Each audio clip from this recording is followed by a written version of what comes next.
welcome to the video directions for the numbers intervention. Now, with this intervention, it is designed to be used through 40 weeks of the school year. It's very repetitive. However, it is broken into a couple of different sections. So you'll notice early on in the year, it only uses 0 to 10. But later throughout the year, you'll add more numbers to this first page. So I have some flashcards, and I'm going to get rid of these because in week 1, early on, we're only using that 0 to 10. So I've already pulled those out to use as we demonstrate this book. So with all of my interventions, or the majority of my interventions, the left-hand side of the book is very repetitive. Every day you're going to be doing the same thing to just add routine, something that you're doing regularly. While on the right-hand side, you'll rotate through a variety of different activities that will hopefully make learning numbers or whatever intervention you happen to be working on, make it more fun and engaging. So with this side, I always ask my students to pick their favorite color marker, whatever you want to have. I love these Silly Scents markers. The kids love to smell them, comment on them.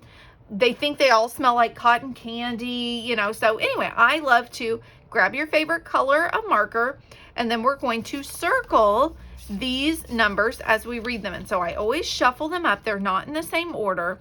And so I will say the number 7. Circle the number 7. Say the number 7.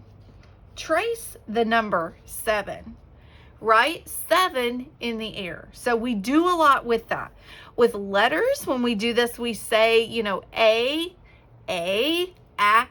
apple. But with this, we don't have as many things to say. So we say the number, we trace the number, and then we write it in the sky. And so then I would say 5. Circle 5. Say 5. Trace 5. Write 5 in the sky. And so we just do that every single day with all of these numbers. So they're seeing it, hearing it, feeling it over and over and over again. So again, that's the same every day. So in the rest of the video, I'm not going to continue to do this. Oops, I didn't pull out number 15. But you get the idea. We are circling and saying, tracing, and writing it in the sky until we have all of our numbers done. And so then I tell my students, okay, grab a pencil. And so they'll put their marker up, which I keep cups on my table with everything that they need, and they'll grab a pencil. And so then we'll talk about, this is the number 1. And so we'll talk about how to write the number 1. We do lots of tracing here, and you get the idea. And then I ask them to write the number 1 on their own. Usually what I do is I go around with a marker and I'll say, ooh, I want to give a smiley face to my favorite number 1. Oh, this number 1 needs a smiley face because it looks so good. I do the same with letters, and it gives them kind of a reason or a purpose. Stamps or stickers are wonderful there too. Now, once you move over to this side of the bingo board, students are going to have to write some numbers in their bingo board so that they're ready to play bingo. Now, for me, early on in the year, I might go through and write some of these numbers for them. If you don't want to do that, that's okay. But what I'll do is I'll say, okay, I'm going to write the number 4. The number 2. Uh-oh. The number 9. The number 6. 1. 0. And so they're making their own board. I would love to make bingo boards for all of them, but that would be very complicated. They would all have the exact same bingo board. So they make their own. And then I use these same flashcards that we just used over here to call bingo numbers. Depending on what is here, usually it matches, but if you've made some adaptations, you may have to change what the flashcards are. And so then I, as the teacher, would say 8. Oh, I have 8. As the teacher, I would call 9. The student, if they had 9, would mark it off. I, as the teacher, would call 2. If I have that as the student, I'd mark it off. And so on. Depending on how much time you have, you might, well, I don't have that one. You might want to make them cover their whole card. That's usually what I do. They're only 9 squares. It's not like a 25 square board. And so a lot of times I make them do their whole card, but you could definitely do diagonal, an X, up and down, whatever you would want to do. Now, whatever letter, whatever number we wrote down here, then we would also color here. And so I have markers here at home as I'm recording this. However, at school, I use a pencil or a colored pencil or a crayon just so it doesn't bleed through as badly. And so we color all of the number ones. Then I set my timer for 1 minute and I want them to write as many numbers as they can. I don't care if they're copying from here. I don't care if they're writing the number 6 10 times on here. I just want them to get in the habit of writing or copying or practicing maybe the number 1, whatever it is. And the kids really, really love to see how fast they can write. Again, this is going to be the same except with a new number. Every single day you'll do the same thing with your flashcards. And then here we're going to count the spikes on the back of the dinosaur. And so we would count 1, 2, 3, and write the number 3. We might have to copy it from over here. We might have to use a hundreds chart or a number line or something that's in our classroom to copy, but that's okay. 1, 2, 3, 4, 5, 6, and we write the number 6. Here's just the lonely number 1. Here's 0. That's a hard one for kids to understand. And the number 5. These pictures will change. Sometimes there are gumballs or balloons. There are lots of different things, but the idea is the same. What are we counting? And we're just going to write the number. And then we're going to see what is missing, which is often very, very hard for kids to do. And so I kind of teach them until we get good at the verbal counting using something to help us. So we know 0. Oh, 1 is missing. 2 is missing. Oh, but guess what? We're back to 3, 4.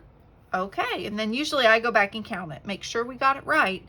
0, 1, 2, 3, 4. All right, again, same thing here, but on this side, we're going to need a spinner, and the kids love this. Again, I'm going to use a marker, but I would really recommend that you use a crayon if you were doing this in your classroom and had that available. So I'm going to spin, and I'm going to only get to color in 1. If you don't want him to color the whole thing, you could also exit out. That's okay. We're going to spin again. Oh, a 1 again. My friend is definitely going to beat me because I just keep getting these 1s. Oh, I think that's a 1. And so students are just racing to get to the finish line. So a lot of times, oh my gosh, I will keep telling I'll get everybody on the starting line and make sure they have their spinner and count them off, like on your mark, get set, go, or 1, 2, 3. Hey, finally I got a 3. And so we're just going to keep going and we're going to see who can get to the end. Down here, you could use stamps, stickers, just a pencil. It says draw it, but I definitely like to get creative with this. So we are going to draw a picture to match whatever our number is. So maybe I want to draw 2 flowers. These are wonderful flowers, huh?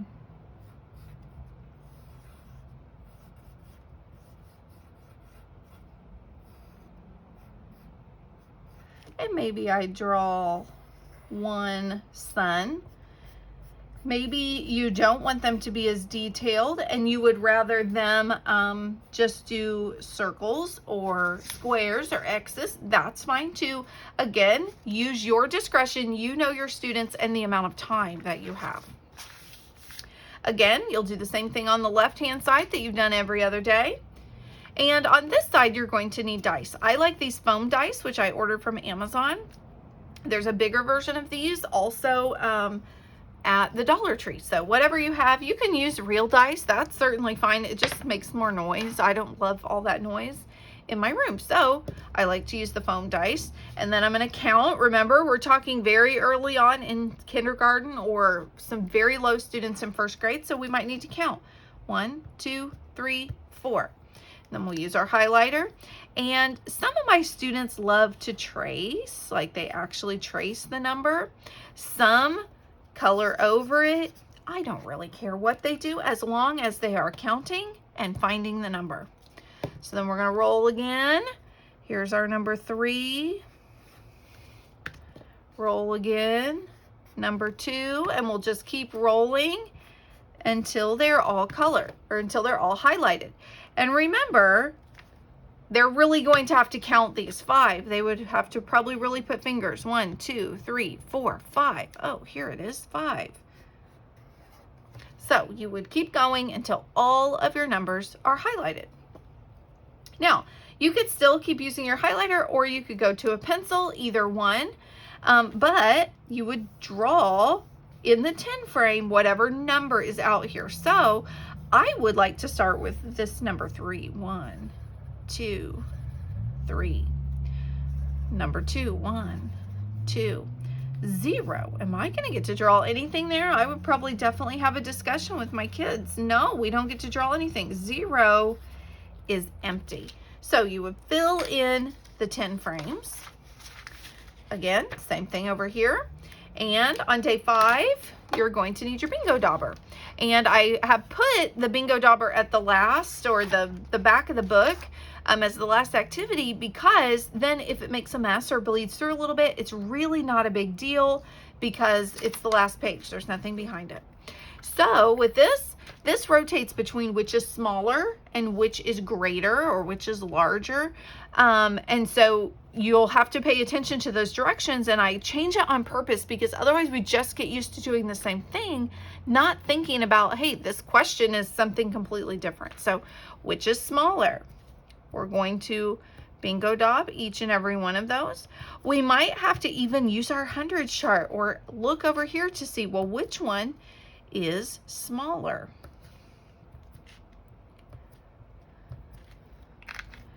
Now back to our pencil, we're going to match these dots to these numbers. So here I'm going to say 1, 2. Oh, that looks like it goes here. 1, 2, 3. That's the number 3.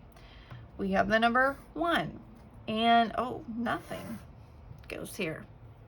And that is what you would do with the numbers intervention.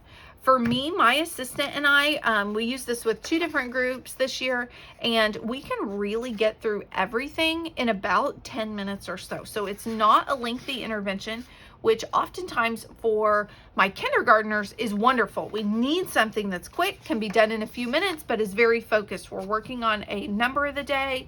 We're practicing that in our daily work and that kind of thing. So it's very, very quick and engaging for our students.